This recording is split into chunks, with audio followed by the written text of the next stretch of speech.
देखो भाई, नतीजे ऐसे जो बाई इलेक्शन होते हैं, इन चुनाव को सरकारें जीती जाती हैं। ज्यादातर ऐसा ही होता है। किसी से भी आप पूछ लेंगे तो कहेंगे कि जिनकी सरकार है वो बाई इलेक्शन जीत जाती है। तो नहीं तो कोई बात हुई नहीं।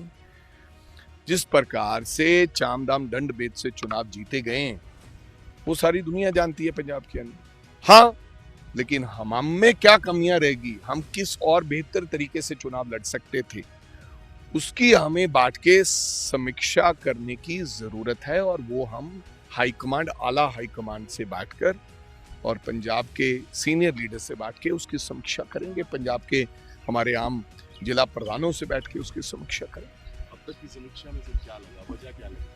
ये देखो, समीक्षा मैंने तो कहा है कि पूरी मशीनरी एक तरफ होती है, पूरी सरकार एक तरफ होती है, सारा चामधाम दंड भेद एक तरफ होता है। बाई इलेक्शन में ऐसा ही रहता है। लेकिन हाँ, इंटरनल अगर कोई दिक्कतें रही हैं और बेहतरीन और कैसे लड़ा जा सकता था, उसके ऊपर बैठ के समीक्षा करें। इन नतीजों का असर सर मानते हैं 27 ना कोई, अगर और कोई पार्टी चुनाव जीत जाती, हम कांग्रेस जीत जाती या कोई और पार्टी जीत जाती, तो अवश्य रूप से ये असर रहता। लेकिन जिस प्रकार से झाड़ू जीता है, झाड़ू को तो लोग निकार चुके हैं मुकम्मल तौर पे। ये बाई इलेक्शन में तो बाई इलेक्शन जीत नहीं, बाई इलेक्शन तो पहले भी बहुत जीते थे झाड़ू। फिर पार्लियामेंट के अंदर हमने 7 सीट जीती, 2 और आ सकती थी, हमें छोटे छोटे मार्जिन से। गुजरात में भी आम आदमी पार्टी। हाँ, तो मैं उस बात के लिए प्राप्ति मानता हूँ। गुजरात में चुनाव जीतना,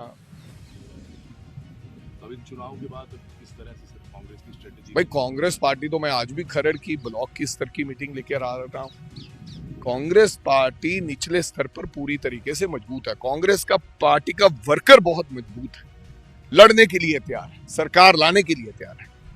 लेकिन किस प्रकार से हमने आगे की रणनीति बनानी है, वो बांट के समीक्षा, सीरियसली समीक्षा हमें करनी पड़ेगी। क्या कोई गुटबाजी भी लगी सर आपको लीडर्स की चुनाव कांग्रेस की? ऐसा तो मेरे को अभी, मैं आपको आज तो चुनाव हुआ है, आने वाले दिनों में आपको कहा है कि समीक्षा करेंगे, फिर बातचीत करेंगे।